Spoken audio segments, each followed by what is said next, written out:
Hello and welcome to Seams of History. This podcast talks about the fabrication of history so you can better understand the present. In this episode, we will discuss the correlation in the Soviet Union between clothing, identity, and Stalinism. The first part of my segment will be over silk and velvet, the fabric of mobilization in 1930s Uzbekistan.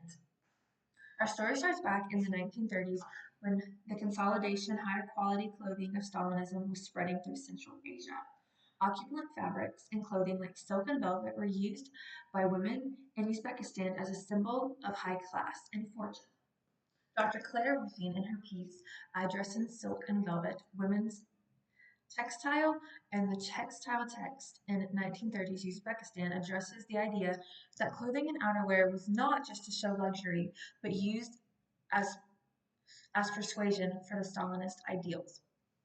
According to the article, Dr. Rusa believes that the fabric and other textiles were used for traditional practices and not only for the Soviet agenda.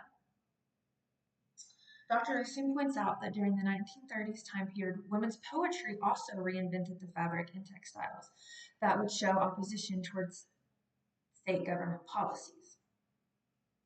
And so for the second segment, we are going to talk about suits and subversion, men's fashion in the 1950s through 60s. So we'll jump to the 1950s to the 60s when men would use military uniforms to show identity and compliance on the battlefield. The article we will discuss is by Evgeny Platovia's piece, Soviet Men in Clothing and Appearance in Leningrad in the 1950s and 60s.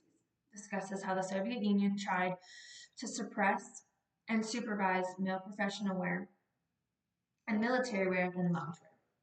In the article, we learn that the Soviet clothing suppression was met with opposition by teens and young adults. The adolescents were dressed in Western American attire to show defiance and nonconformity.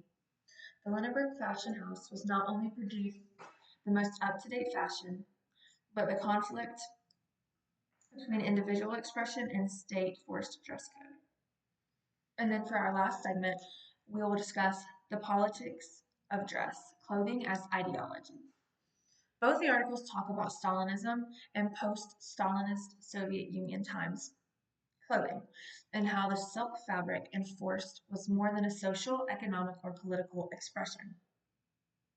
Both Rustin and Platovia explain that clothing for Soviets was a form of expression and the only power of identity and resistance of the authoritarian administration. From the silk and velvet of Uzbekistan women's poetry to the suits of Leningrad's youth, clothing served as a silent yet powerful commentary on the area's ideological currents. And that will conclude the discussion of Stalinism and the effects of fashion and self-expression and identity. We will see you next time on Seams of History.